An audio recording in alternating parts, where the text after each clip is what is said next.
Good morning, baseball fans. Alex Hart here, and we're going to be going over the May 9th baseball games from Sunday.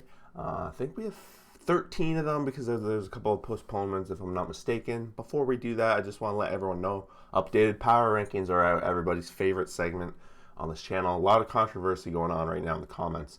A lot of people not liking a couple of the teams I ranked, but that's okay. That's what this channel is about discussing teams.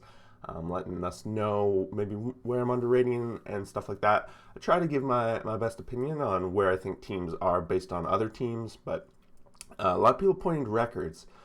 And really, honestly, standings have nothing to do with it because that's why we have standings. If we were going strictly off records, power rankings would just be standings, and that's not the case. So if you haven't seen that yet, go over, check it out. I'll set it up to come up after the end of this video. Otherwise, let's just jump into the games from Sunday, May 9th.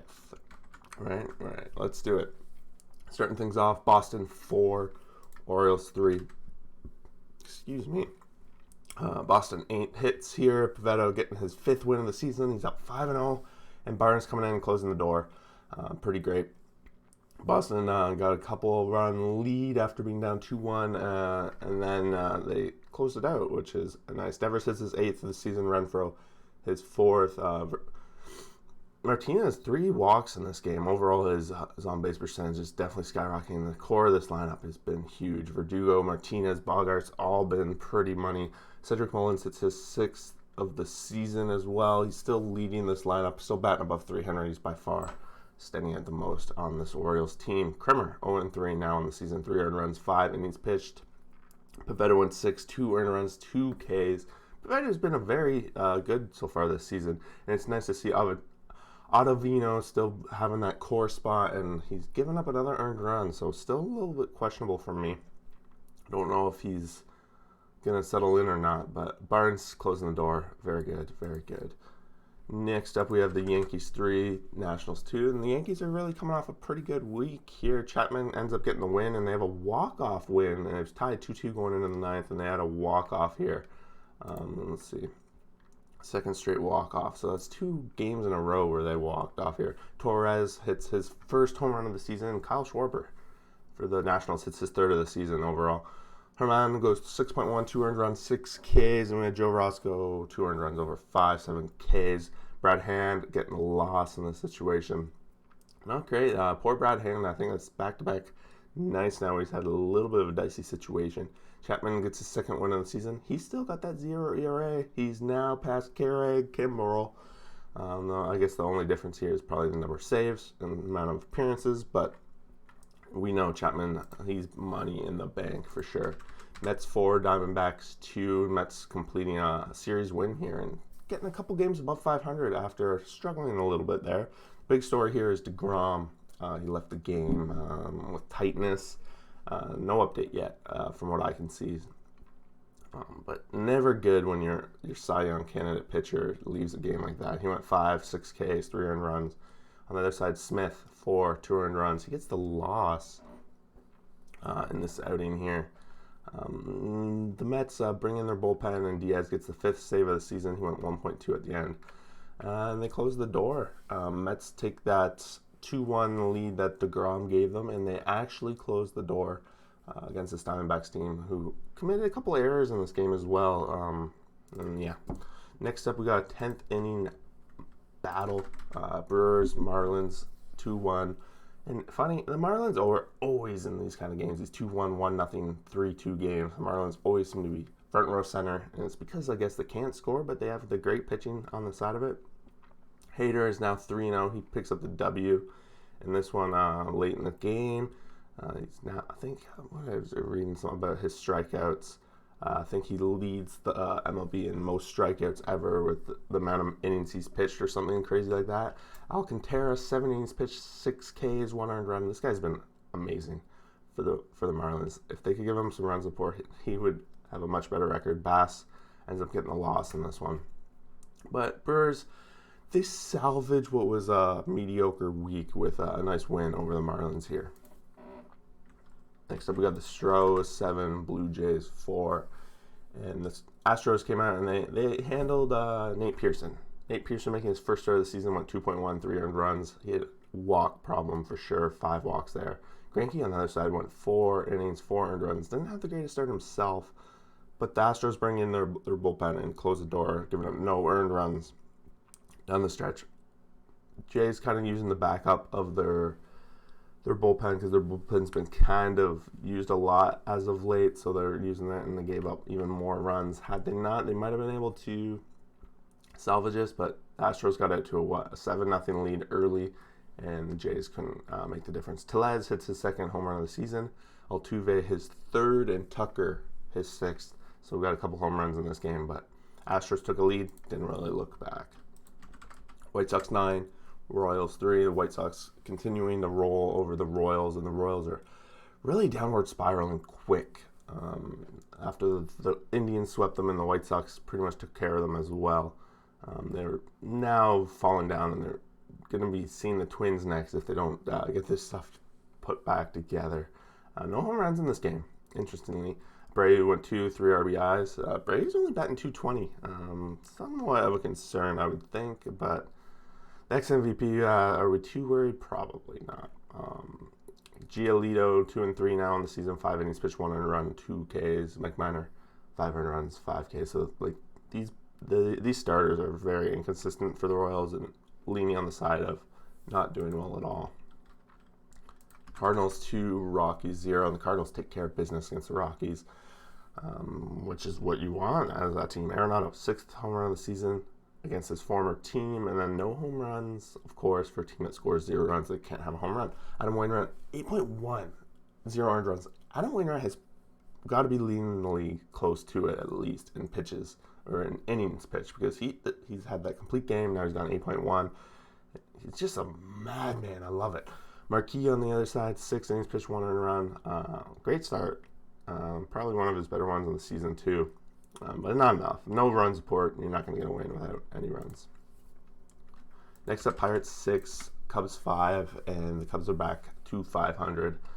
And this one, the Pirates seem to kind of have the Cubs' number, or at least they're putting up a fight very well this season. Pretty much split down the middle, I would think, so far during the season. No home runs for the Pirates or the Cubs, so no home runs overall. Hendricks, another struggly kind of night, 5 innings pitched, 4 earned runs. His ERA 6.23. It's definitely a big concern for this Cubs team, and they can't go anywhere if Hendricks is struggling like this. Tyler Anderson, 8 innings pitched, 2 earned runs, 6 Ks. He gets the job done. He's now 3-3 in the season. I know I made fun of it back when we were doing the division previews, but he was a very, very, very cheap ad for the Pirates, and he's been very good for what they're paying him. So they got to be happy about that. Next up, Rangers 10, Mariners 2.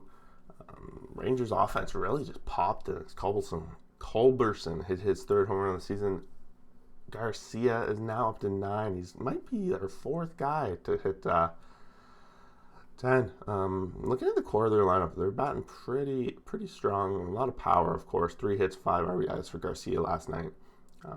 On the other side, Mariners continue to have some solid guys. Get a couple of guys with a bunch of hits, but they just couldn't cross the plate. The hits were somewhat close, but the score was not. Sheffield, 5 innings pitched, 5 earned runs, gave up 2 home runs.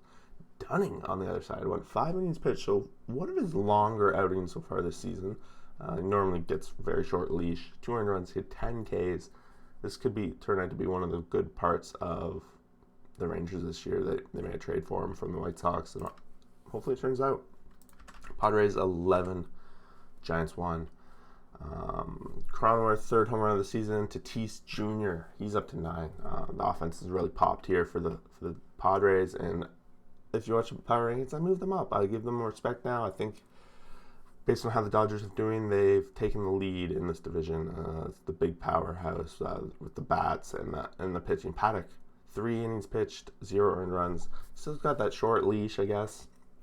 But it looks like he had a somewhat good outing. But when they have him, they bring in Weathers, and they have their solid bullpen behind them, giving Pomerantz some room there, and they just close the door. Cueto looks like his first start coming back from whatever it is he was dealing with. 5 earned runs over 3. Hopefully it's just an outlier. Otherwise, yeah. Next up, we had the Angels completing the series win against the Dodgers. So the Dodgers, I think, have lost 3 or 4 series in a row. Not going well for them, and Trevor Bauer is going to pick up that loss in this one with 2 earned runs and 9 Ks. He had a good outing, but not enough. Quintana, his best outing so far, 4 innings pitched, 1 earned run. His ERA is down to 9 now after this outing. And look at this list. The relief pitchers just hold it closed, and that's what they needed. Just a 2-1 loss. I don't think Bauer came to the Dodgers expecting to lose games when he only gave up 2 runs, but seems to be the case today. Next up, Rays 4, Athletics 3. This series was very good. All the games were super close, super tight along the way, and at least Tampa Bay, they caused a split. Didn't get swept, and they came back after being down 3-0. Adams hit his 4th home run of the season. Brossoit hit his 3rd of the season. Both home runs in this game came from the A's offense. McClanahan went 4. McClanahan. 4 innings pitched, 3 earned runs. Then the bullpen comes in. And then Irvin, 6 innings pitched, 3 earned runs. He's going to get the loss. And he blows it after having that lead. He might have pitched him 1 extra too much.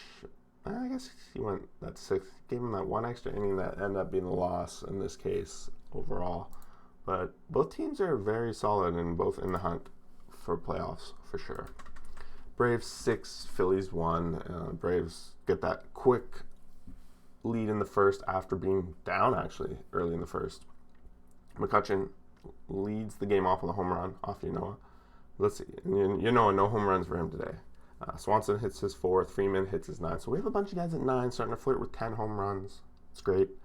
Overall, Nola only went 4, 5 earned runs, 4 Ks. Yanoa 6, 1, 6. And yeah, for this one, this was the Sunday nighter, Mother's Day bash. But I didn't watch too much of it because I couldn't. The Phillies, they fall behind here, and something about the Phillies right now feels like watching a train wreck. Some days they're just amazing, some days they're not. I think for me on the other side, I think Atlanta's starting to turn it around. Yanoa's been very good for them. He's 4-1 now in the season, and yeah, as they get the rest of their pitchers back, they're gonna definitely, I think, start pulling away here. And yeah, they just had a rough start. Every team has rough starts, and there's teams out there that have good starts that you can't buy into right away, guys. Like, a lot of people are giving me hate for certain things and certain rankings on this power rankings. But you can't buy into these guys right away. You can't just strictly look at the standings. You got to watch these teams play. You got to see the depth. Like, I'm doing this every single day. I'm seeing how they're using their bullpens, their players, et cetera, et cetera. Kind of see the trends. So that's how I base my power rankings on. Hopefully you guys can understand that. But anyway, thanks for watching. We'll be back for tomorrow's video as well, and stay tuned. We'll see you next time.